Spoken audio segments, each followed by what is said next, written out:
It will be the first time that minorities have made up the majority in America since the first census in 1790, when some 64% of people were counted as white. The implication of its booming and changing population may be hard to predict, but given the dimension of social change that the projection presents, it would be sensible to assume, from European countries' perspectives, that the US will become more absorbed with accommodating those changes.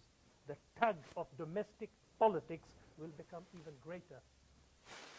And I quote from a leader in the Times newspaper in Britain, "This election campaign is just one sign that the politics of population will become even more uncomfortable." Unquote. Now, both speech Barack Obama made and the references that he alluded to, the U.S. Census Bureau projections, they illustrate very well the fact that immigration remains a global problem in search of a solution, and that the immigration debate will have a very long future. And this afternoon, it's against this backdrop, this background, that I want to talk about two words that I have used in the lecture title, sustaining dialogue.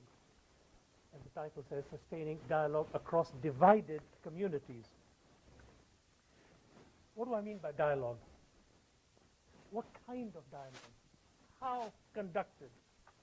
The dialogue is a modern media buzzword, but it's a very important one. Dialogue can unite. Dialogue can divide. It can build, it can destroy. We can use dialogue to maintain the status quo or to break and remold it. Dialogue can delay action or it can provoke it. When we are face to face, dialogue creates interaction, exchange. Without dialogue, we only have confrontation, suspicion, and often fear. And then the word sustaining.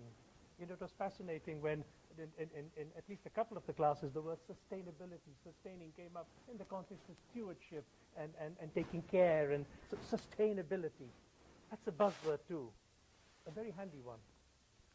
See, it is the nature of dialogue that it can sustain, and it is the task of dialogue to be sustained.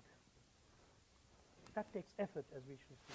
Effective dialogue doesn't happen just by accident. So in both its nature and its task, dialogue is of paramount importance for the multicultural societies in which we all live. We want to sustain our cultural, economic, and social structures, but we must be prepared to interrogate them, scrutinize them, to be ready to reinterpret them in the context of a changing world. It's a vital tool in that process. We have to listen as well as speak. Otherwise, we only have a monologue. And because our society is a multicultural one, we will have to learn new languages and new concepts in order to sustain dialogue. So how can we make dialogue work? Well, let me share with you some lessons of how it could work from my analysis and from my own experiences. One of the first experiences I will share, and when you hear it, you'll say, "Oh, he would share that, wouldn't he?" is my political experience in the London election context. Here, again, and part of my title also is making a difference. And let me share with you one experience which really struck me from that. I'm a businessman. I'm not a politician, and I had never engaged in politics ever. You know, when you're trying to survive running your corner shop and then survive building your business, you know, you got at least.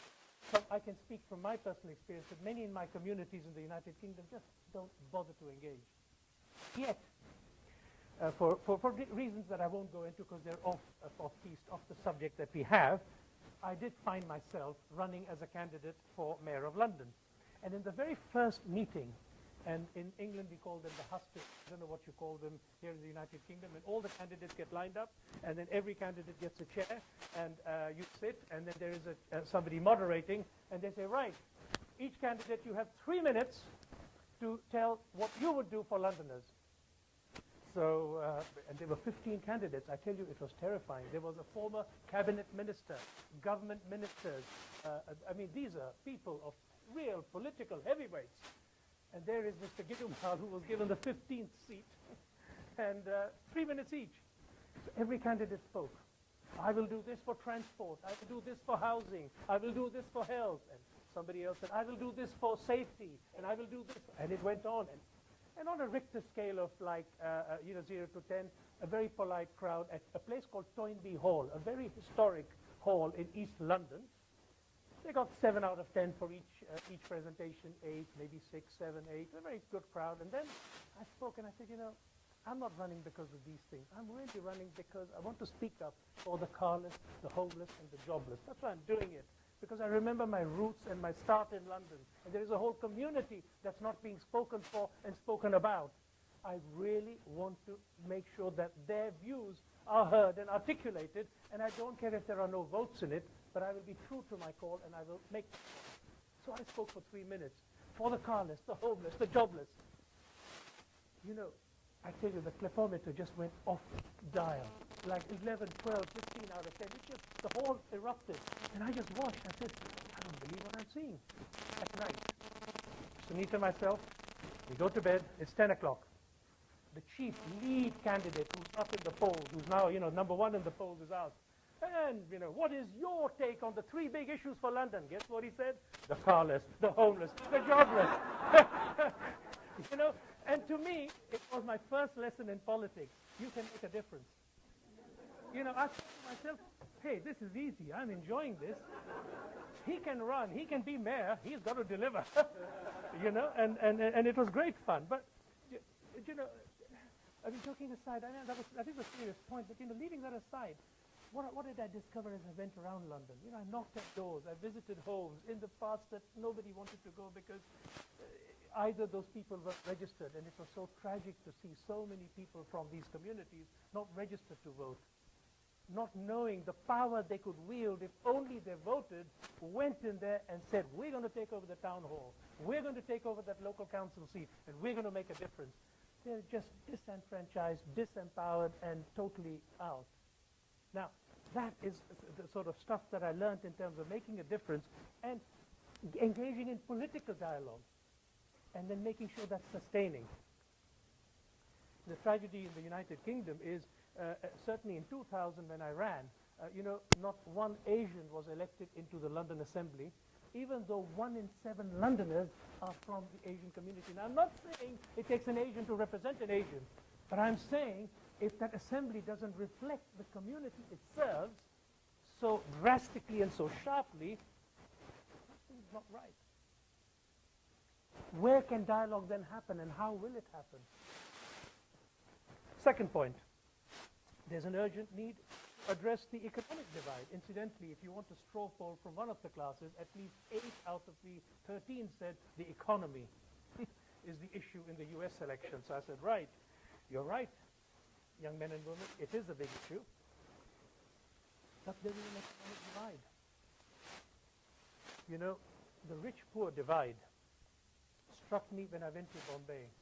I was at this point UK group chief executive. I was looking after a series of factories in Scotland, 600 people working for me. And what happened, interestingly, was for 9 months of the 12 months we had fish, and then for 3 months there was no fish because the seas had no fish in that part of the world.